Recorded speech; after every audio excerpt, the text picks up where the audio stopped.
Europe, in Norway, and so on. You have Bergens Tidende had some articles about that also. Quite an interesting topic. So, yes, our history is part of my, well, the whole outline of my work, basically. So, and we're just moving on. 1908, after the Armenian massacres. Okay, what do they lead to? They lead to a lot of things. Why are there Scandinavian witnesses in Anatolia during the Armenian Genocide from 1915? Because of the Armenian massacres during the Abdul Hamid regime. They are there to help them. Some of them are missionaries, some of them are actual relief workers. For instance, Karen Jeppe, she is decidedly not a missionary. So this is why they end up there and start their work. Then, of course, we have the Young Turk Revolution and the Adana massacres in 1909. How did most of these Scandinavian witnesses think about, for instance, first of all, the revolution? Well, they supported it. They did not like Abdul Hamid because he did not like Christians. They actually supported the Young Turks to a very large degree. You can find letters, articles, etc. by later witnesses to the Armenian Genocide speaking highly about Talat and the main perpetrators of the Armenian Genocide. Which also goes to show that in Turkish historiography you will very often find, describing these Western missionaries and relief workers as Islamophobic, they hate the Young Turks, etc. No, they don't. In the beginning they don't. They hope, like most other people in the Ottoman Empire, they hope there will be a new beginning here. There isn't, of course, and the Adana massacres of 1909 is the first, auspicious event that starts turning people into skeptics about this. So this is what happened. You also, again, if you read Norwegian books, newspapers from this period, you can find tons of stuff on this. And this is where we start moving from Ottomanism to Turkification, basically, of the Ottoman Empire. First through boycotts, through indoctrination, through pressure on the various minority groups, and of course, as Paul also talked about, when these things don't work, what is left? Plan A, Plan B, Plan C, Plan C. Genocide. That's what happened. Of course, there are attempts to remedy this situation. People know that it's wrong. And we have, you guys know Hoff and Wesseling? Colonel Hoff from the Norwegian Ministry of War. One of the attempts by the Western nations to remedy this situation. What is wrong? Armenians are being murdered, slaughtered just prior to World War I in Anatolia. What to do about this? Allies again, Western powers again, threaten intervention. Do they mean it? Most likely not, but there are threats. And economic pressure, Ottoman Empire wants a big loan, so they say, okay, let's implement these reforms. One of these that are supposed to be governor generals of part of Anatolia is a Norwegian, Hoff.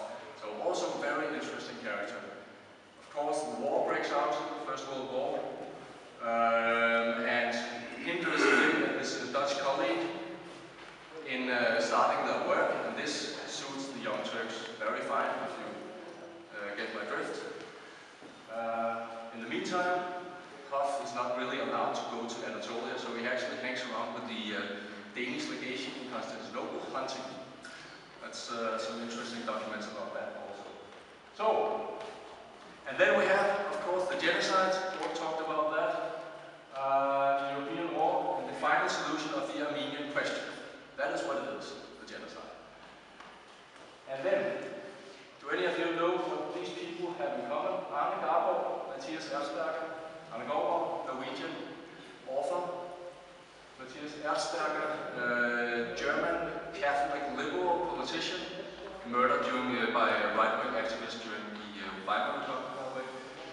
Omar Benedictsen, talked about earlier, Danish Jewish scholar, and Swedish social democratic politician Jan Branting. They all used various versions of the word genocide to describe what is going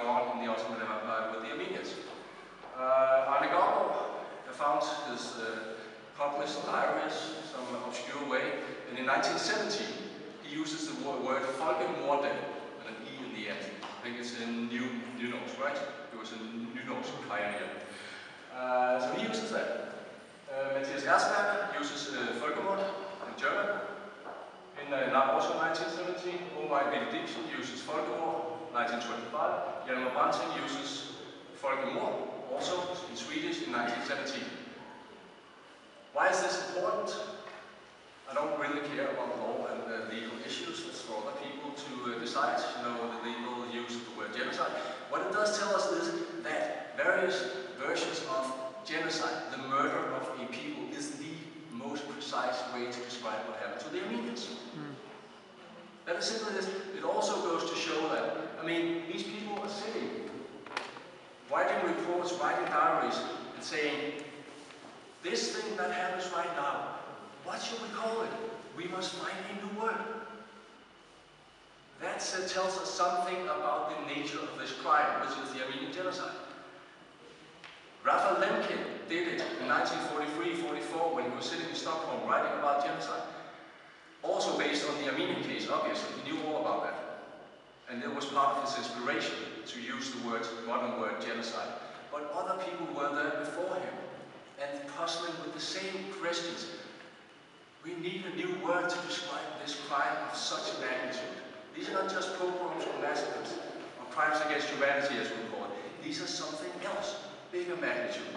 What it also tells us is that Arne Bjørnlund can sit in Norway in 1917 while the genocide actually is still ongoing and perceptively find a new term to describe it. What does this tell us? This tells us that people knew.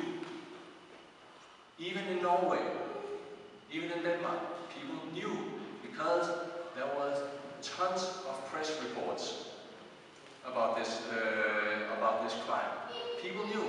There was this whole globalization, fast deliverance of news, etc. It's not that new, really. These people knew. There were telegraphs. They knew from day to day about these events. And they sat down and they said, what to call this? Genocide.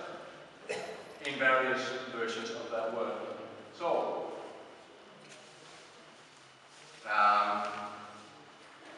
then what?